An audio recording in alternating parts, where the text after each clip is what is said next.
Doktor düşünmeyin. Ettiysem malum.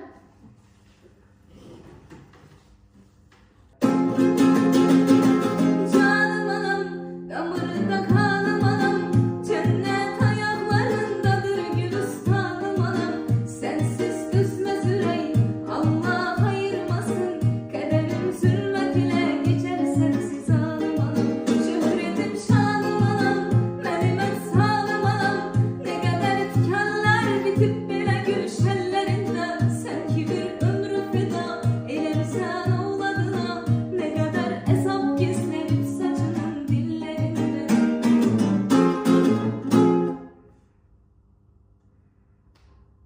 Kani, tekrar et.